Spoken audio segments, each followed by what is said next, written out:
All right, welcome to Hoops Tonight, presented by FanDuel here at The Volume. Happy Tuesday, everybody. I hope all of you guys are having a great week so far. Well, in our top 25 NBA players list, we have made it all the way to number 3. I've had a great time doing this so far. I've done lists in the past, but I've never taken this type of painstaking time and detail to do it, and I've had so much fun doing so, getting into film, getting into numbers, reminiscing, all of that fun stuff. And, you know, there's a lot of people pissed off about people being too high or too low, even with the same players, which I suppose I'll take as a compliment. If I have you guys equally pissed off both directions, I think that means that the list is at least okay to this point. The big one that all of you guys have been complaining about is Jokic down at number 7.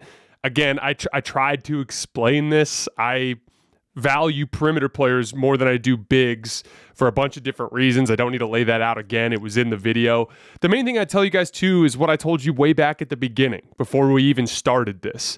We had 29 players that I considered for the top 25. And I can't remember exactly who the 4 that didn't make it was. I think it was Chris Paul, Trae Young, Brad Beal, and somebody else. I can't remember who the 4th was. But the reality is like I told you guys, the gap between 29, let's call him Trae Young. The gap between Trae Young and Jimmy Butler at number 9 is not that big of a gap. And the gap between number 7, Nikola Jokic, and number 2, Steph Curry, is not that big of a gap. It may seem like a huge number difference, but that has a lot more to do with just the sheer amount of talent in the league than it has to do with me trying to diminish what Jokic is capable of. That was never the case. I'm a huge fan of Jokic. To me, that's just a basketball philosophy thing.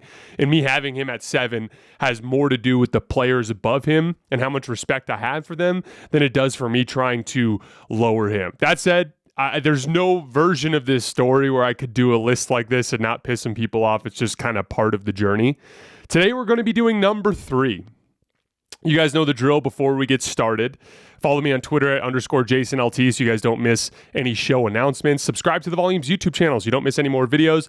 And if for whatever reason you miss one of these and you can't get back to YouTube to finish it, we do release them in audio form wherever you get your podcasts under Hoops Tonight. So, number 3, and this is the dead giveaway because you guys will know the rest of the list because you know I have Giannis at number 1. But number 3, I have Kevin Durant.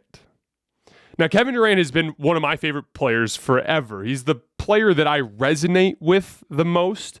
Even though LeBron James is my favorite player, he's the one who got me to fall in love with the game of basketball. I grew up in a football and baseball household.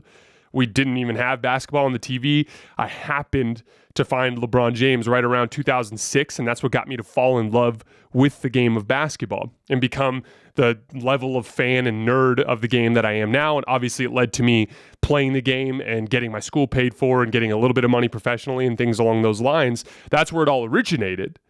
But since I've gotten, this into the game of basketball, particularly the NBA, Kevin Durant has been the player that I resonate with the most. You know why?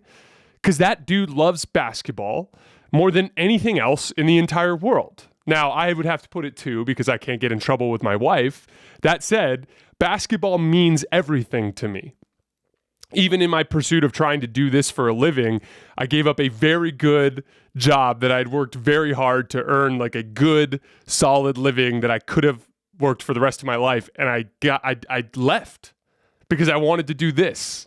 Because I love this game so much and I wanted to be working in this game for as long as I can, as long as I'm alive on this earth. And I get that same level of love. I won't even say that because I feel like that's disrespectful to KD.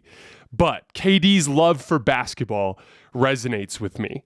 And that's always going to be what draws me to him. And then the second thing is his authenticity. And this is where all of you guys, I shouldn't say all of you guys, so many of you guys hate Kevin Durant or harbor hate for Kevin Durant. I think there's 2 reasons that drive that. One, you're really upset because he went to the Warriors, which I get that. But the big thing that I push back on there is every single player that's playing in the NBA right now wants to play on a really good basketball team. They all do. The only ones who haven't left their teams are the ones that their current situation is actually really good and there probably isn't a better option for them out there.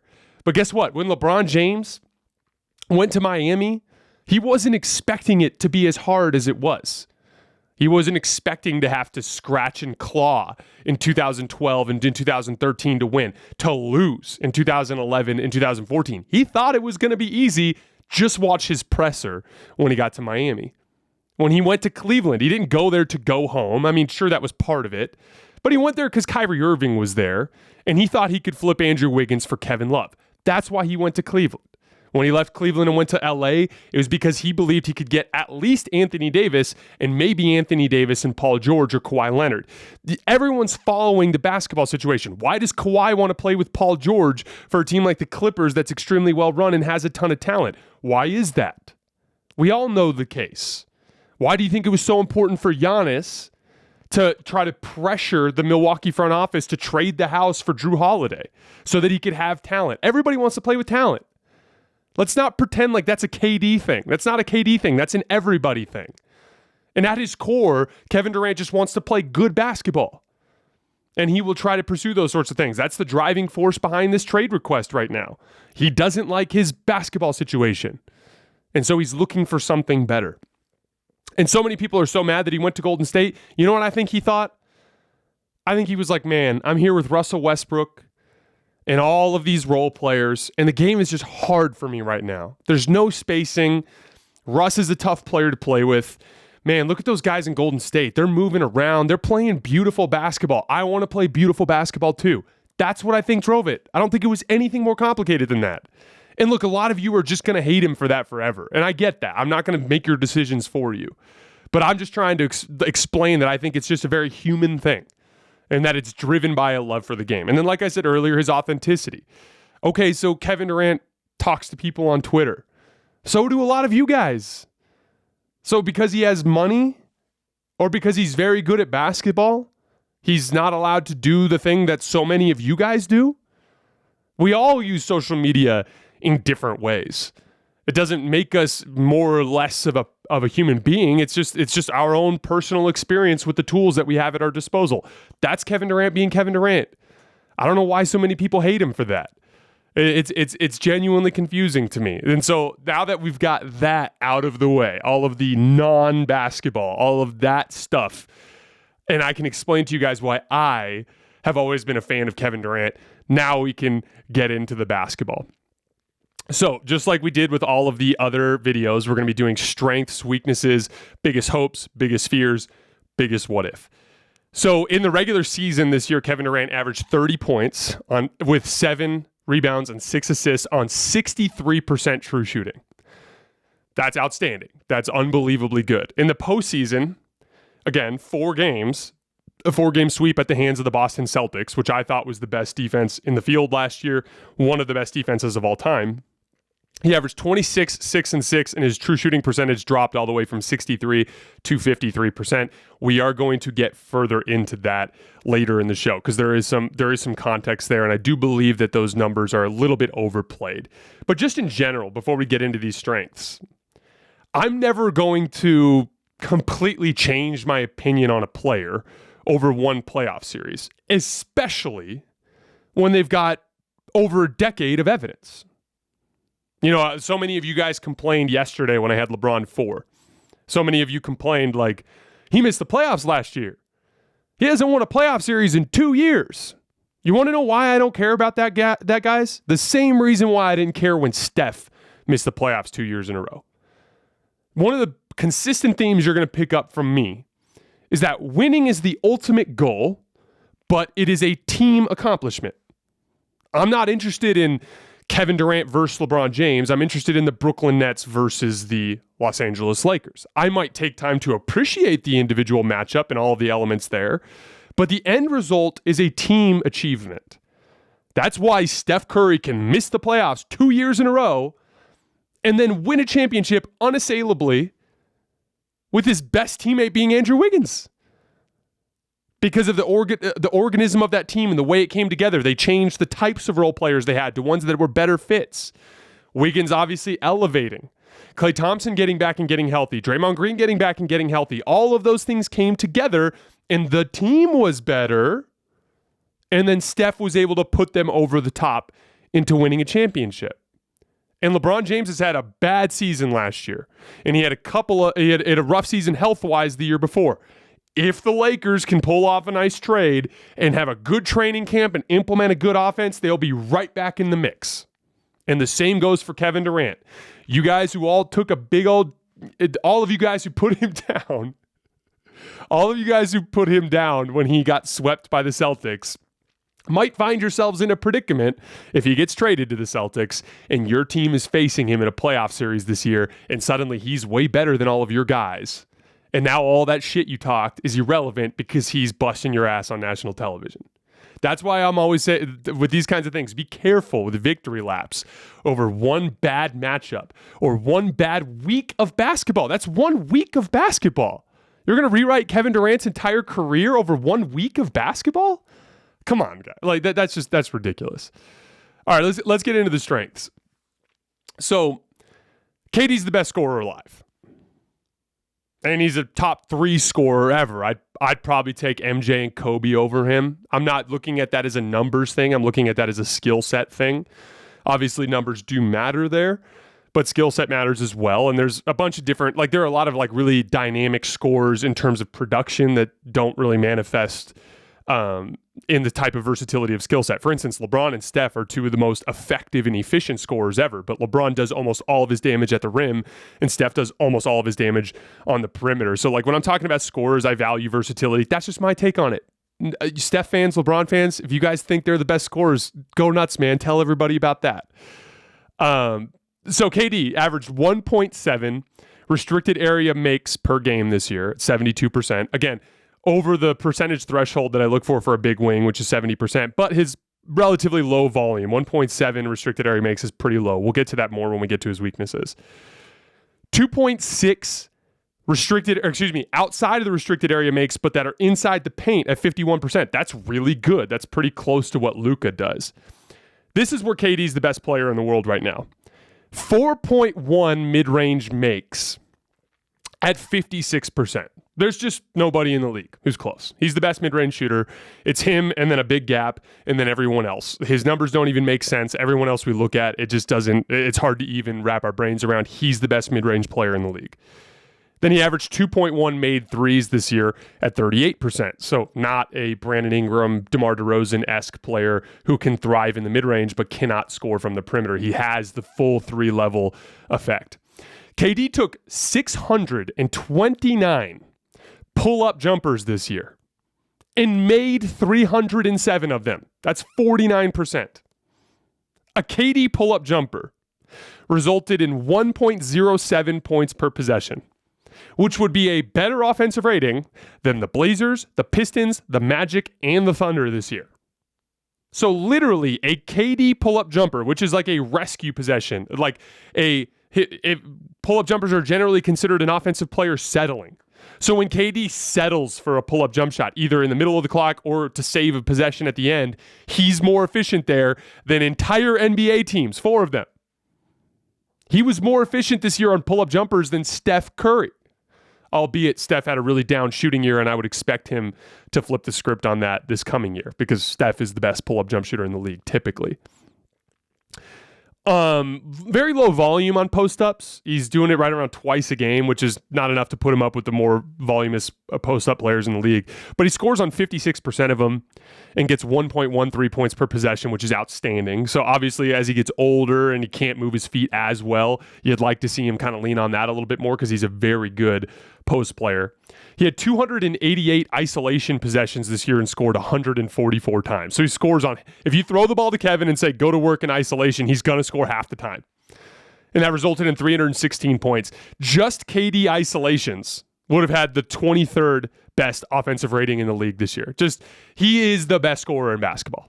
It's crazy to me.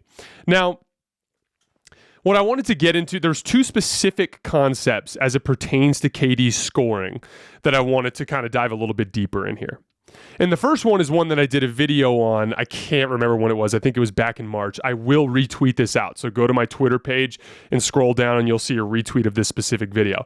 But I did a full video breakdown of the way that KD works hard for easy shots. So the biggest difference between Kobe Bryant and KD, for instance. I talked about this yesterday with LeBron, but Kobe Bryant, I think, is the best shot maker in the history of basketball. That's improvisational basketball. That's incredibly difficult shots where you can't even find a video of one that resembles that earlier in your career. Everyone's kind of unique. All of them are ridiculous. All of them have a degree of difficulty that supersedes what you could even imagine a player attempting in a pickup game, let alone an NBA game. That's what Kobe did that was his bread and butter. Kevin Durant, what I've always appreciated about him is he's got that stuff. He can make difficult shots. He is a very good shot maker, but he also puts in a lot of work to get easy shots in the flow of the offense to help supplement his efficiency. He does this by moving without the basketball, which we've talked about a lot with Steph, and we'll get way deeper into when we get to Steph here later in the list. But essentially, keeping your defender engaged and taking advantage of little openings where your defender stops paying attention, you can get an easy shot moving without the basketball. Fighting for position. KD is very tall, right? So he can shoot over the top of defenders. So he doesn't have to do that from 26 feet. If he's fighting for position to catch the ball at 10 feet, like the semicircle, and he can quick turn and shoot over the top, that's a much higher percentage shot. You don't do that by dribbling down to 10 feet. You do that by giving the ball up, fighting for position, and demanding the basketball and making a quick move. The thing in this video that I'm going to tweet out to show you guys, the thing that he does best without the basketball is setting his man up for screens. This is a concept I've never talked about on the show before, but it's a very nerdy basketball concept that we can spend a minute on here. But basically, if you're defending a player who's coming off of screens, you do what's called a lock and trail. So if my man is going to be coming this way off a screen in a straight line, and the screener is going to be setting right here, and I'm coming this way off the screen, I want to position myself as the defender directly behind him so I can follow him over the screen. That's the best way. If I stay close, that's why they call it locking and trailing. If you stay locked to his backside and you're trailing him around the screen, it's impossible to get screened because the screener would have to somehow jam his way in between the two of you as you're passing by. Really good lock and trail defenders will stay attached to shooters and force them to curl over the top of the screen, typically, or deny the basketball entirely. What KD does extremely well is setting up his man for a screen. So let's say he's in the left corner, and the ball's at the top of the key, and he wants to come off of a pin down to catch the ball around 18 feet and to shoot a jump shot off the catch. What he will do is he will work his man down from the corner all the way to the block. Now, because KD does fight for position often over the course of the game, post-up position, the defender will typically have to fight his way to stay behind KD, between KD and the basket. If he doesn't, then he's just cutting right to the rim. You're throwing a lob, and he's catching that thing and he's dunking it. So he fights his way down to the block. Now the defender can't get into trail position. He has to get into post-defense position to protect KD from getting all the way to the rim. Now, instead of being behind his line off the screen, he's on the side of that line. Then what he'll do is he'll wait for the defender to get set in his screen, and when he's ready to go, he'll just give him a little shove, just a little shove that won't get an offensive foul. And now not only is the defender out of position because he's not in lock and trail position, now he's also a step behind because KD pushed him a little bit. He'll come flying off that screen. He'll catch at 18 feet. He'll be wide open, and he's going to make that shot damn near 2/3 of the time. And that's one of the things I've always appreciated about KD. That's not a highlight play. That's not going to show up in a hoop mixtape. But that's a very reliable 2 points. And he did it by doing something that kind of is overlooked a lot in basketball development, and it's learning how to use screens properly and make it so that the pin down screen that you're trying to use is effective rather than the defender getting into lock and trail position and all of a sudden you're not open. I tweeted about this a couple of days ago as it pertained to KD compared to some of his other scores. Like one of the scores that everyone throws out as a competitor to KD all time is James Harden. And he has some statistical stretches of basketball. We're talking 10, 20 games at a time where he averages 40 plus points. Like that's insane, right? Statistically, Harden's in those conversations. But one of the big reasons why I've appreciated the KD archetype over the Harden archetype is scoring in the flow. James Harden will bring the ball up the floor and dribble 20 times to get to whatever offensive move he wants to get to. KD will almost never do that. There is a predictability to his offense. Everything he does is quick. It's a quick decision, and he's efficient with his time and with his ball handling. Why does that matter?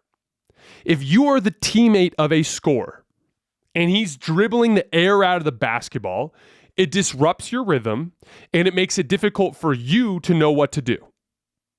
But if your scorer that you're playing with makes quick decisions, doesn't over dribble the basketball, if he has an opening, he takes it. If he doesn't, he moves it and tries to get the ball back somewhere else on the floor. That sort of thing keeps things in motion. Now you're not standing and watching the whole time. KD's going to make a move and he's going to shoot. If he doesn't, he'll move the ball and you'll be moving again. And that might happen 2-3 times in one shot clock before somebody ends up scoring. The offense stays in a flow. The only time I've ever seen KD disrupt flow is a little bit with the Golden State Warriors in 2018.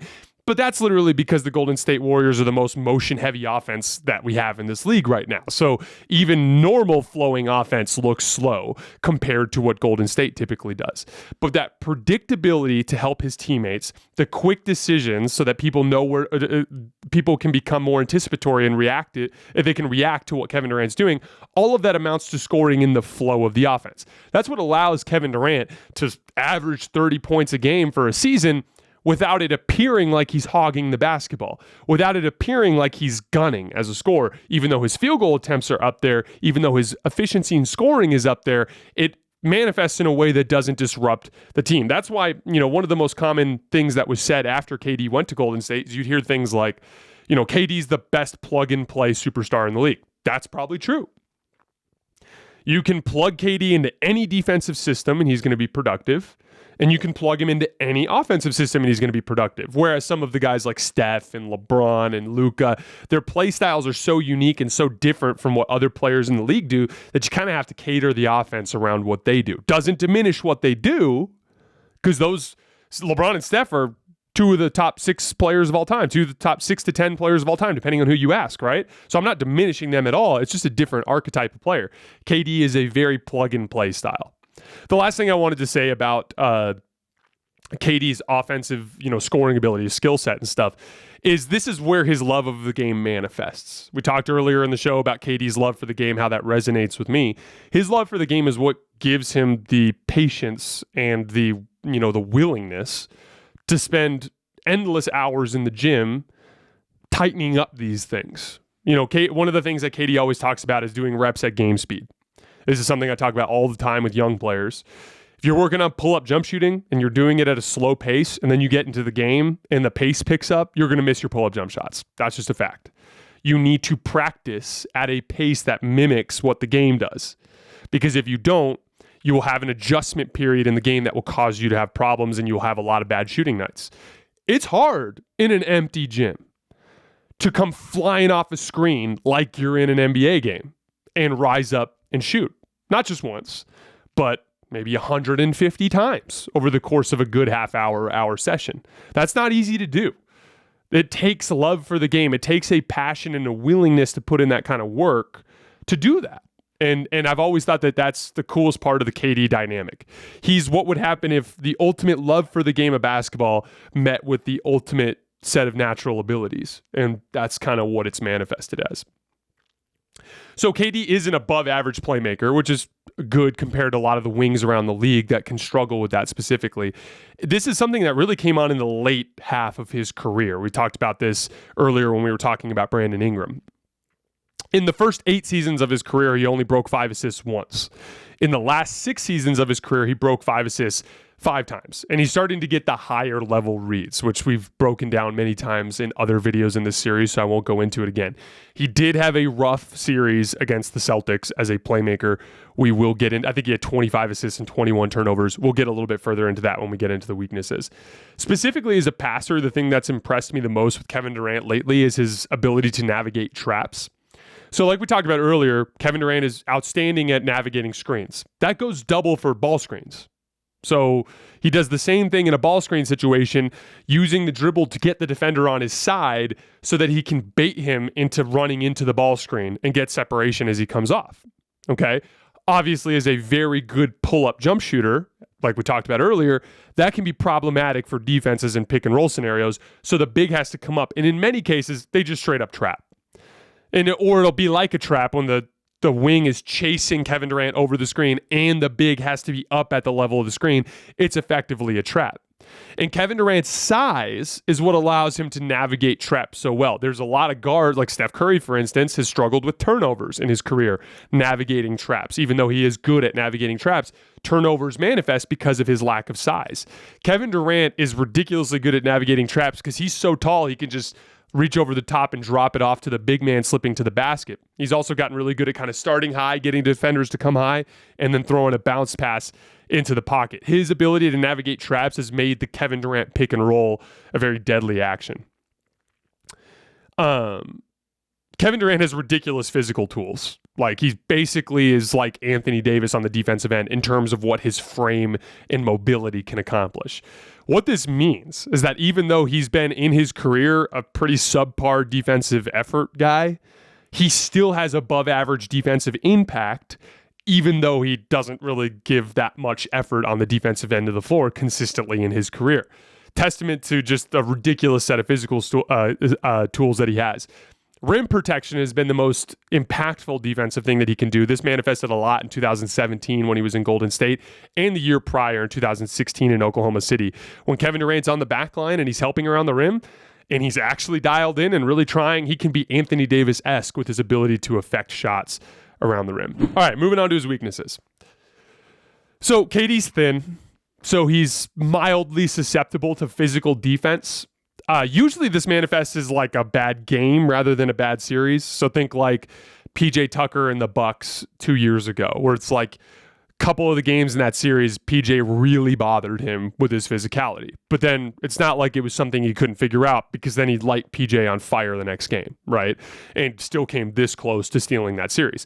But it has affected him, and he has had some bad series over the years. He had a really bad one against the Memphis Grizzlies almost a decade ago, struggled with his efficiency towards the end of that 2016 collapse against Golden State. And then this year against Boston, he struggled a lot against their relentless physicality. That's just something that's going to happen with how thin he is. But his physical tools also manifest in other positive ways, like his height and wingspan is what allows him to be so deadly, pulling up and shooting over the top of defenders that simply can't bother him with a contest. This is probably one of Kevin Durant's biggest weaknesses that we don't talk about enough. He doesn't apply much rim pressure. So like we talked about earlier, he only finishes 1.7 restricted area makes per game. Giannis and LeBron are getting about 5 additional makes in the restricted area than Kevin Durant in every single game. Like we talked about in the LeBron video, there's a ton of positive impact that comes from rim pressure. I won't go into those things again because I just broke them down in the last video, but in the LeBron video, if you watch, you'll see me talk about rim pressure. Rim pressure has a bunch of cascading positive effects on an offense. A lot of times that don't even manifest on the box score, in the box score for the player who's applying the rim pressure. So I think that's another side effect of how thin he is. He's just not the type of player that is physically imposing going to the basket time and time again. It's a little bit easier for teams to handle him in that specific way. Inconsistent defensive effort. I've talked about this before, but Kevin Durant with his set of physical tools could be a perennial all defense guy. He just hasn't really consistently cared enough in that specific area to have consistent impact there. We will get deeper into that when we get into the biggest what if of his career. His playmaking deficiencies, and I'm not talking deficiencies relative to the rest of the league, because I do believe that Kevin Durant's an above average playmaker, but he does have some playmaking deficiencies compared to Luka and LeBron and Nikola Jokic and some of the other guys that are at the top of the league. It's typically not a problem, but it did become a problem in this Celtics series when his jumper stopped falling. So like we talked about earlier, during the regular season, he was about 50% on pull-up jump shots. I think 49% on huge volume. That went way down against Boston. His pull-up jumper left him pretty much in that series. And even Kevin Durant himself was perplexed by it. He didn't even necessarily have an answer for why things were going that way. I would argue what typically happens in a series like that is that grueling physically, it tends to wear on legs. And pull-up jump shooting has a lot to do with lift. Your ability to get lift is what allows you to get separation from the defender and to have the amount of legs in the shot to where you're not out of control with your wrist when you're flicking the shot forward. I think it was a combination of that physicality and defensive pressure from Boston that just caused Kevin Durant to lose his legs a little bit, and it caused his jump shot to leave him. That series was interesting because, like I talked about, there's so much focus on Kevin Durant and Kyrie's struggles, and they did struggle. They'll be the first to tell you that. But the reality is that team in that series managed about 97 points per 100 half-court possessions against Boston, which is better than any other team did against Boston. They did lose that series on the defensive end of the floor, and they did lose that series in the margins. However, what I will say, though, is 97 points per half-court possession is significantly below what they were getting in the regular season. Brooklyn is not a team that's going to beat you in a grind-out series. They're a team that's typically going to have a really high-powered offense and kind of outscore you in a lot of different ways. So when Kevin Durant's pull-up jumper started to fail him, he wasn't able to make the highly advanced reads that you see from the Lukas and the LeBrons and the Jokic's of the world that dissuade defenses from being as aggressive, sending attention to Kevin Durant. He could have loosened things up on himself and made it a little bit easier for him to get separation. But at the end of the day, if I'm Kevin Durant, what I'm looking at that situation like is, give me that same series again. I'm going to make those shots this time, and we'll be in better shape. And he's not wrong. But in the Celtics series, when his jumper failed him, his playmaking was not there to fill that gap. And he had damn near as many turnovers as assists, and that's not good enough when you're considered one of the best players in the world. Again, bad series. I'm not going to rewrite Kevin Durant's basketball career over 1 week of basketball, but we also have to acknowledge that bad week of basketball. And then last weakness for Kevin Durant, his health. He's averaged only 30 games played per season over the last 3 seasons. Now, it remains to be seen if those were blips or trends, and we're going to find out over the course of the next couple of seasons. But just like I held Kawhi down on the list because of his availability, I would argue LeBron's down on this list because of availability. These are real things. Joel Embiid's availability is an issue. We're factoring that in these discussions. And Kevin Durant, on any given night, might be the best player in the world, but one of the big reasons why I'm not going to include him in that discussion, I don't think any player's in that discussion other than Giannis this year, but the reason why he's not firmly in that discussion is I'm not sure you can count on KD to be available. And some of that's age, some of his injury history, some of it might be fluky, and we're going to find out over the course of the next couple of years. I defend KD so much in large part because of all of the negative energy sent his way. It's kind of like me trying to balance that out a little bit. You know what I mean? I want KD to win a championship as the undisputed best player on a team, just to kill all these stupid ass narratives. Because regardless of how you feel about KD, and look, I think LeBron and Steph were better in this decade, for the record. Even as a big KD fan as myself, I think LeBron and Steph were better. I also think KD is almost underrated at this point because of LeBron and Steph fans and their insistence on trying to diminish every accomplishment he's had in his career. And I hate that. I hate that for him. And so I hope he gets that title just so he can throw all of you guys the big middle finger, the ones that have been really disrespectful to him over the course of his career. You're right. He went to the best team in the league in 2017. And he won 2 titles that were easier than a lot of the titles in NBA history. That's a fact. Here's the other fact. That doesn't diminish how damn good he is at the game of basketball. like all those strengths that I laid out, those aren't team result things. Those are just basketball skills. What he does with the basketball is undeniable. And we use team results and whatever our neuroses are to try to diminish that. And I don't necessarily think that's fair. And then the last, so I hope he gets that championship just to kind of kill that narrative. And then secondly, I hope he finds a good, consistent basketball situation to finish his career. I think he left Golden State, like we've talked about a lot in the past, because he wanted to kind of build his own thing rather than be a part of something else. And obviously that backfired in Brooklyn, but I do want that for him. And I hope that whether that's Boston or whether that's somewhere else, And I don't think he cares anymore who originated the situation. I just want KD to find a good basketball situation where he can be happy and he can stay there for the next 5 years and finish his career in peace playing the game of basketball. My biggest fear with KD, kind of piggybacking off of what happened in the Biggest Hopes segment, is that his titles in Golden State end up being his only titles. Because if that happens, I think there will be honest people who will have honest conversations about KD's career, but there's going to be a loud group of idiots, a very loud group, that are going to cling to that narrative, that KD's a loser who piggybacked off of the Warriors for 2 titles. And I'm scared for his sake that if things don't break right for him over the course of the next few years, that becomes the narrative. And, we talked about this earlier in the show, so I won't go too much longer on it, but the truth of the matter is so many things have to go right for you to win a championship. When I look through every championship in recent memory, there's good luck along the way. It's just part of the deal. Steph won in 2015 in large part because of a lot of injury luck along the way, including the second and third best players on the Cleveland Cavaliers getting hurt. The Cavs won in 2016 in large part because Steph Curry was playing on a bad meniscus or on a partially torn MCL or sprained MCL, whatever it was, and Andrew Bogut was hurt and Draymond Green got suspended. There was advantages there. And then the stroke of luck with the CBA that the Warriors were able to sign Kevin Durant helped them win in 2017. In 2018, Chris Paul's hamstring. In 2019, Kevin Durant gets hurt. Klay Thompson gets hurt. In 2020, Kevin Durant and Steph Curry are at home on their couches.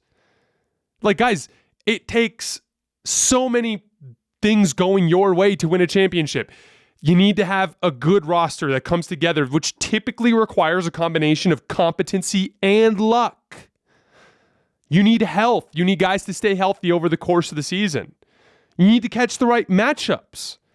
And then there's even shot result stuff. You don't think the Rockets are sitting there going man, if we don't miss 27 threes in a row, we win the title in 2018? You don't think the Warriors go, man, if if Steph and Klay didn't go so ice cold in 2016, we'd have the greatest team of all time, 73 wins and a championship? Shot result is a big thing. Kyrie Irving stepping back over Steph Curry. That's not a 100% shot. It went in, but there's roughly a coin flip or better chance that it doesn't go in. You need to get lucky.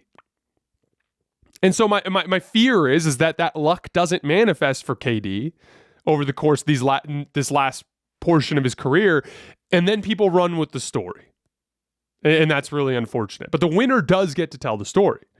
And so I hope for KD's sake that he gets a win so that he can tell that story. All right, lastly, biggest what if of KD's career. So, a lot of people are going to say the 2016 Western Conference Finals. I agree there. Obviously, if he shoots better and if Russell Westbrook doesn't implode the way he did in Game 6, they win that series. They have a very good chance of beating the Cavs in the 2016 Finals, although I view that as more of a coin flip. And if, regardless of what happens there, he's not leaving the Thunder in all likelihood if he makes it to the Finals that year. That could completely change the trajectory of the second half of his career. And then the big one for me, embracing defense. All of the best players of all time, even if they were reluctant to do so earlier in their careers, became consistent year in and year out, devoted defensive players. Even just in the league right now. If we go from the top of the league, it's like Giannis is, I think, the best defensive player in all of basketball. LeBron James had a horrible defensive season last year, but every one of his 4 championships, he was an outstanding defensive player. Steph Curry, although he lacks the physical tools to be an impact defensive player, has maximized his defensive skill set his defensive impact by putting as much time and effort and focus into that side of the floor to at least make it so that he's no longer a negative, and now he's actually a slight positive on the defensive end of the floor. And we can go on and on and on, but most of the all-time great players have made that commitment to the defensive end of the floor. KD did for about 2 years. He did in 2016 and he did it in 2017. And then in the big playoff games, he will turn it on from time to time.